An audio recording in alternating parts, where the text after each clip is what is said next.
Assalamualaikum warahmatullahi wabarakatuh. Jumpa lagi bersama saya Fajar Rohman Hariri di channel Dosen Deso. Dan pada video kali ini kita akan ngelanjutin video yang sebelumnya ya. Ini part 2 untuk prediksi TIU. Nah, ini semoga bisa bisa menemani teman-teman, membantu teman-teman dalam mempersiapkan diri tes CPNS tahun ini ya. Ini kemarin kita udah beberapa soal kita bahas ya. Kita langsung lanjut aja di soal yang berikutnya nih. Nah, sekali lagi di soal tahun ini TIU itu banyak deret yang dapatnya ribuan, ratusan. Meskipun ada juga beberapa yang dapatnya satuan, yaitu memang BKN kan punya bank soal, jadi memang untung-untungan ya, untung-untungan ya. Saya selalu mendoakan teman-teman semoga soal yang teman-teman dapat itu soal-soal yang teman-teman kuasai ya. Karena memang nggak pasti. Cuman kalau secara umum TIU tahun ini gampang banget kok, sangat gampang dibandingkan dengan tryout di bimbel-bimbel itu gampang banget ya, gampang. Oke, kita lihat aja. Ini kita cek 12 ke 48. Ini kan dikali 4 ya teman-teman, hubungannya kali 4. Ini 48, coba kita ke 192 dikali 4 juga ya. Dikali 4. Ini juga dikali 4. Wah, berarti sama ini. Berarti dikali 4 ya teman-teman. Nah, ini tinggal teman-teman hitung aja ya. Dikali 4. Nah, ini nggak perlu ngitung secara keseluruhan teman-teman ya. Kita bisa patokannya apa? Patokannya adalah belakangnya. Ya, kita nggak perlu ngitung 49 kali 4, itu nggak perlu. Tinggal 49152 dikali 4 ya. Bagian belakangnya pasti 8. Ya, bagian belakangnya pasti 8. Yang mengisi titik ini entah depannya berapapun ya, belakangnya pasti 8. Pasti. Nah, yang memenuhi syarat itu cuman antara C dan juga D. Ya. Berikutnya, ya 8 dikali 4 lagi. Kan berarti 32-an ya. Entah itu nanti yang depan ditambah atau diapain, yang ngerti. Yang jelas, belakangnya pasti 2. Pasti 2. Nah, kita lihat di antara ini. Yang belakangnya 2 yang mana? Oh, yang C. Ya udah, ini jawabannya. Gampang. Oke, kita lanjut ya ke soal berikutnya ya teman-teman ya. Ini harus paham teman-teman. Misalnya kayak mau berapa? 9, 6, 7 nih. Kalau dikali 8, belakangnya pasti 6. Karena 8 kali 7 adalah 56. Baru depan-depannya nggak ngerti. Nah, teman-teman bisa dari pendekatan angka yang di belakang. Biasanya bisa ditriki gitu sih biasanya. Nggak akan sama semua. Paling kayak tadi, oh ini ada 2, terus kita cek lagi, oh ini gitu. Biasanya gitu. Oke, lanjut. Nah, ini sekarang sebuah bus menempuh perjalanan dari kota P ke kota Q. Jadi di sini ada kota P ke kota Q. Dia pergi dengan kecepatan 40 km per jam. Oh, terus kembali lagi. Tapi kecepatannya 60 km per jam. Jaraknya ini adalah 120 km. Berapa kecepatan rata-rata per jam untuk seluruh perjalanan? Oke. Nah, kita lihat saat dia berangkat ya, 120 km per jam, per jam 120 km dengan kecepatan berapa? Kecepatannya adalah 40 km per jam. Kalau kita mau nyari waktu ya ini tinggal dibagi dengan 40 kan gitu. Ya, ketemu berapa? 3 jam. Nah, yang ini juga sama. 120 km dibagi 60 km per jam. Ketemu berapa? 2 jam. Sehingga total perjalanannya dia pulang pergi adalah 5 jam. Nah, sekarang total jaraknya berapa? Karena berangkat 120, pulang 120, sehingga jarak total yang ditempuh ini adalah 240 teman-teman. Nah, kalau kita mau nyari kecepatan ya tinggal jaraknya dibagi dengan waktunya. Waktunya adalah 5. Ketemu berapa? 48 km per jam. Ya. 48 km per jam. Jawabannya adalah C, guys. Gitu ya. Gampang. Oke, kita lanjut ya. Yuk. Pernyataan manakah di bawah ini yang benar? Oh, ini ada A, B, A segini, B segini. Terus kita suruh bandingkan ya. Beberapa ada yang dapat soal seperti ini juga. PQ atau AB. Pokoknya terus sama-sama dihitung terus dibandingkan. Nah, tinggal kita hitung aja, ya. 2 ditambah 6/5 ini sama kayak kalau kita ubah ke pecahan campuran adalah 1/5. Sedangkan 1/5 ini sama dengan 0,2 ya teman-teman. Jadi 2 ditambah 1,2 sama dengan berapa? 3,2. Nah berikutnya B 3/2 ditambah 1/25.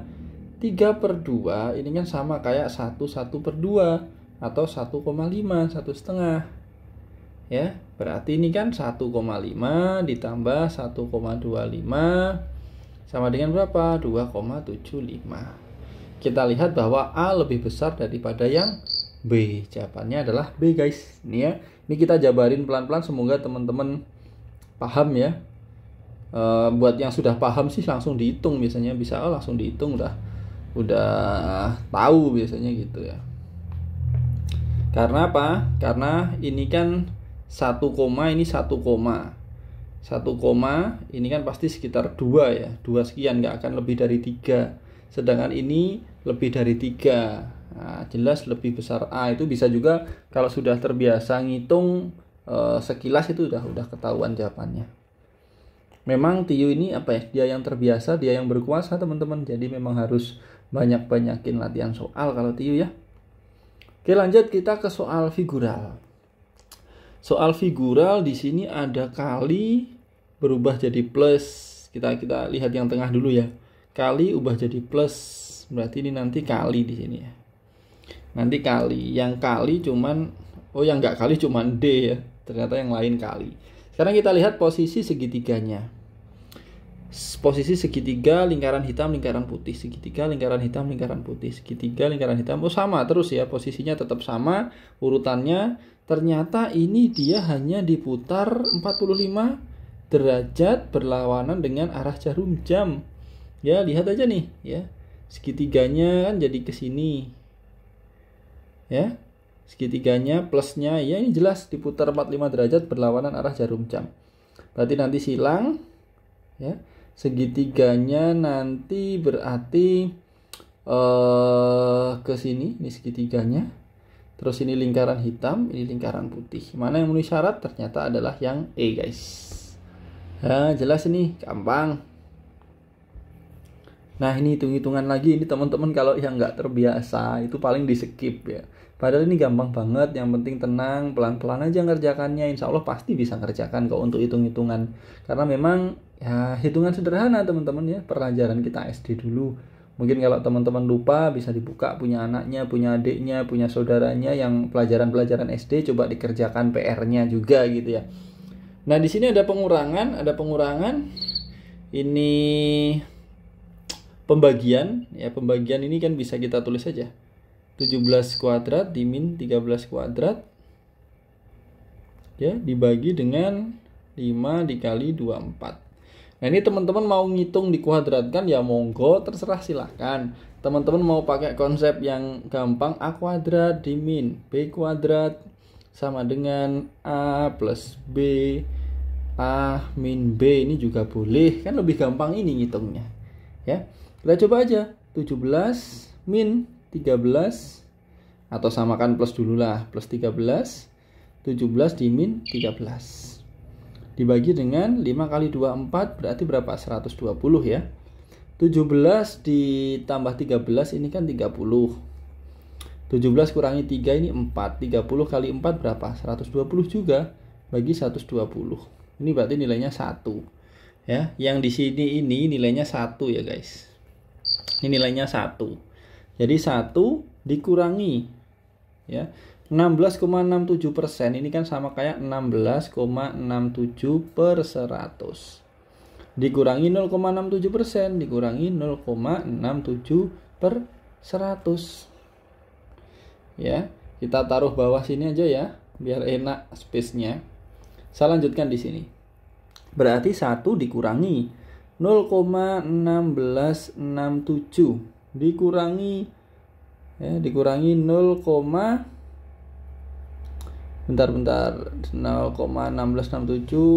67% 0,0067 nih. Ya, 1 dikurangi 0,16 ini berarti. Kok 16 bukan. Ini yang sering salah ya, sorry saya kepincut salah juga ini ya. Saya kepincut salah juga nih. Ini nggak bisa, ini 67 dikurangkan ke sini nih jadi 16, nggak boleh ya teman-teman ya. Ini malah nambah karena sama-sama min. Ini saya contohin salahnya. Tadi nyontohin salahnya ya.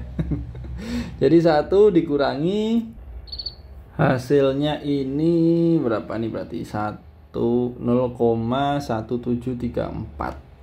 Ya, 0,1734 kalau 1 dikurangi itu harusnya 0,8266. Ini nggak ada ya di jawaban ya. Ini kayaknya teman-teman yang ngirim soal ini lupa dengan soalnya. Kadang-kadang gitu teman-teman yang mungkin cerita FR-nya kan kadang ngirim soal tapi soalnya ABC-nya ya mungkin dia ingat-ingat gak ingat gitu ya. Tuh. Kalau dari opsi ini mungkin kayaknya ini kan berarti 800-an. Ini kemungkinan kayaknya nggak ada persennya ini, coba ya. Coba kalau nggak ada persennya. Kalau nggak ada persennya, 1 dikurangi 0,1667 dikurangi, kalau nggak ada persennya kan tinggal 0,67 ya. Kan gitu. Jawabannya ini 1 dikurangi 0,8367 ya. Terus 1 kalau dikurangi 0,8367 ini 0,1633. Oh ya, ini jawabannya ada A ini. Ini kayaknya yang ngirim ini kebanyakan persen ini kayaknya ini beberapa teman-teman. Ini kayaknya gini. Ya nggak apa-apa lah. Yang penting teman-teman paham alur ngerjakannya ya. Tuh.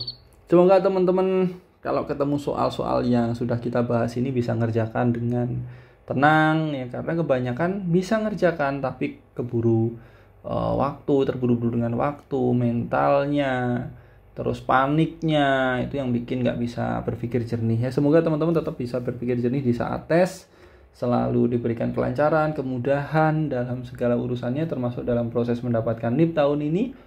Dan teman-teman semoga selalu diberikan kesehatan, keselamatan ya, semoga pas tes fit, bisa nilainya juga fit ya, ngerjakannya fit. Pokoknya saya doakan yang baik-baik lah pokoknya ya. Itu teman-teman. Semoga bermanfaat. Saya Fajar Rahman Hariri. Wassalamualaikum warahmatullahi wabarakatuh. Bye bye.